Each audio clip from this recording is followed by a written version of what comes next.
श्रीमद् भागवत साप्ताहिक कथा के चतुर्थ दिन की कथा में नवम स्कंद का 24वां अध्याय 24वें अध्याय में विदर्भ के वंश का वर्णन। सुखदेव जी कहते हैं, परीक्षित, राजा विदर्भ की भोज्या नामक पत्नी से कुश, कृथ और रोमपाद 3 पुत्र उत्पन्न हुए। रोमपाद विदर्भ वंश में बहुत ही श्रेष्ठ पुरुष हुए। रोमपाद का पुत्र प्रभु का कृत का उशिक और उशिक के छेद हुए। छेद के वंश में ही 10 घोष एवं शिशुपाल आदि हुए। इसी वंश में दशहार और उशिक के छेद हुए। छेद वंश में 10 घोष एवं शिशुपाल आदि हुए। इसी वंश में दसार, मधु, विष्णु, भोज, देवावृध, वसु और अनमृत नाम के नरपति हुए। अनमित्र के दूसरे पुत्र निम्न हुए। निम्न के सत्राजित और प्रसेनजित हुए। अनमित्र के द्वितीय पुत्र सिनि हुए। सिनि से ही सत्यक का जन्म हुआ। सत्यक के पुत्र युयुधान थे, जो सत्याग के नाम से प्रसिद्ध हुए। अनमित्र के तीसरे पुत्र का नाम वृष था। वृषण के 2 पुत्र हुए, स्वाफल्लक और चित्ररथ।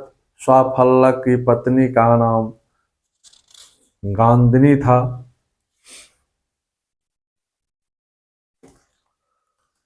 उसने अक्रूर आदि 12 पुत्र उत्पन्न हुए। अक्रूर के 2 पुत्र थे, देवान और उपदेव।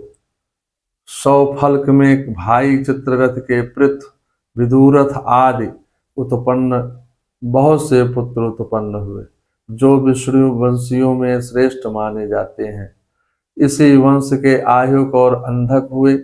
आहुक के 2 पुत्र हुए, देवक और उग्रसेन।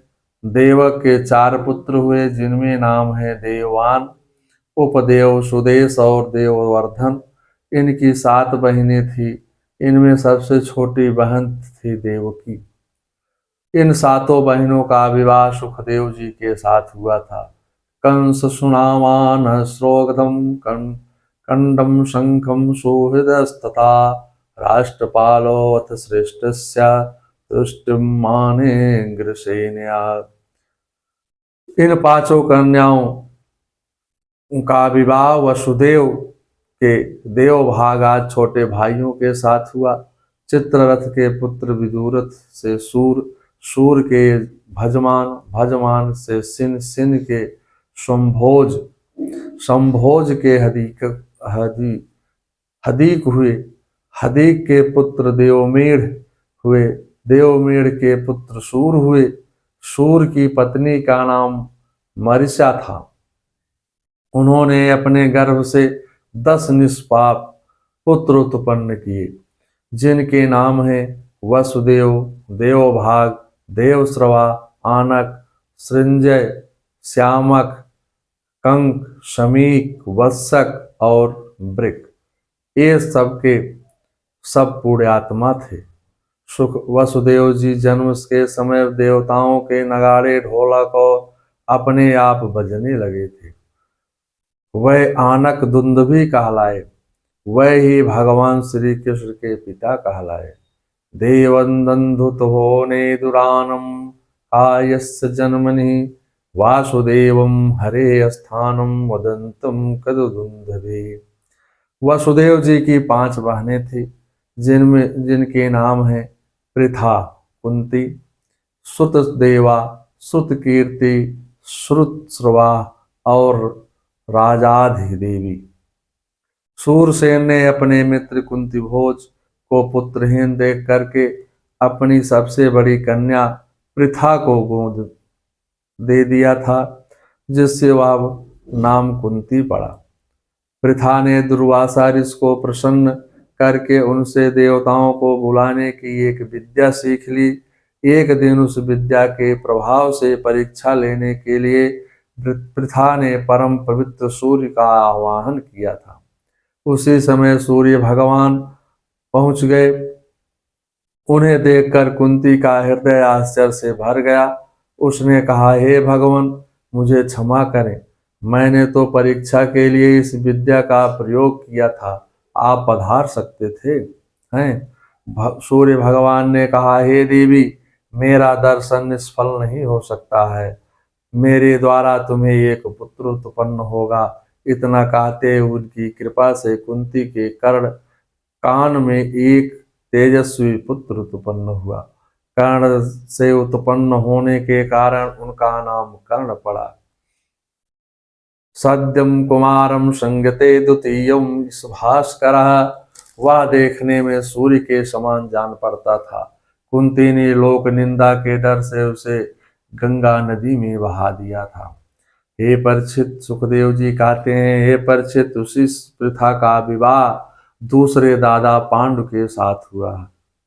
तुम्हारे दादा पांडु के साथ हुआ था। वसुदेव की रोहिणी, पौरवी, भद्रा, मद्रा, लोचना, इला, देवकी आदि बहुत सी पत्नियां थी, जिनमें रोहिणी के गर्भ से बलराम, गद, सारण, दुर्मद, विपुरल, ध्रुवकृत आदि पुत्र उत्पन्न हुए। देवकी पत्नी से वसुदेव के कीर्तिमान संकर्षण, सुषेण, भद्रसेन, ऋजु, संवर्धन, भद्र और शेषावतार बलराम जी पुत्र रूप में उत्पन्न हुए। आठवें पुत्र साक्षात भगवान श्री कृष्ण हुए, जिनकी बहन सुभद्रा थी, जो तुम्हारी पितामही दादी रही। यदा यदेहं धर्मस्य यक्षो वृद्धस्य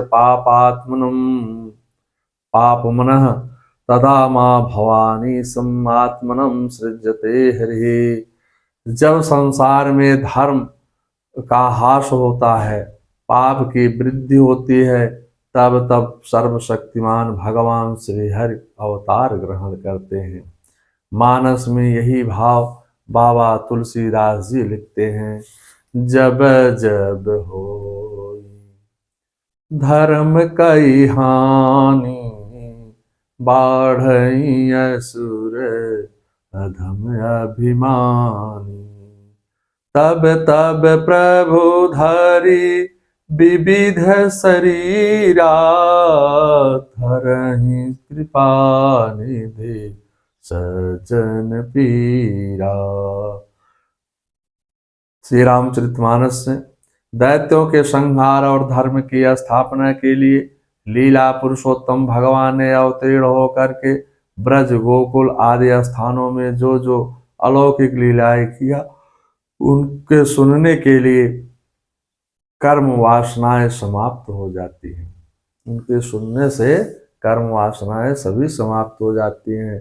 पृथिव्याः सा वै गुरुभरम अपक्षम गुरुणामंतम समुत्कलीनां युधुं भूपश्चिमः।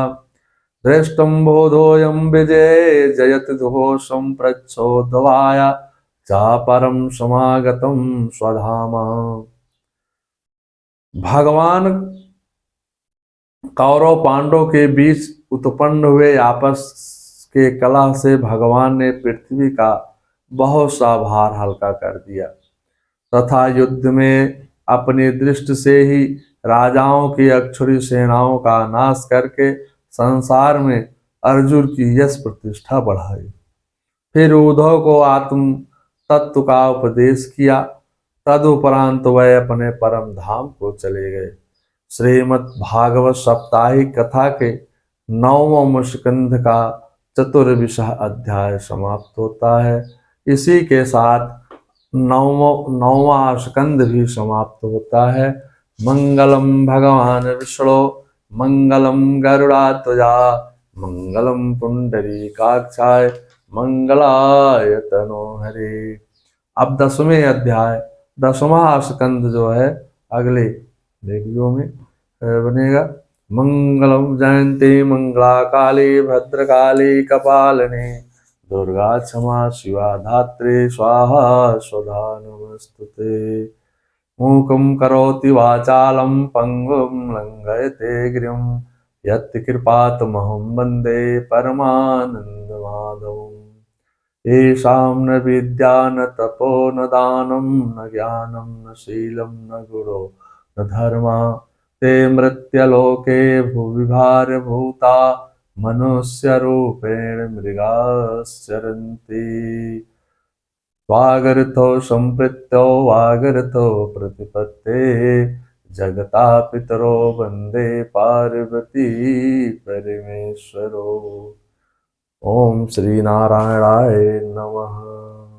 श्री कृष्ण गोविंद हरे मुरारे, हे नाथ नारायण वासुदेवा। श्री कृष्ण गोविंद हरे मुरारे, हे नाथ नारायण वासुदेवा। श्री कृष्ण गोविंद हरे मुरारे, हे नाथ नारायण वासुदेवा।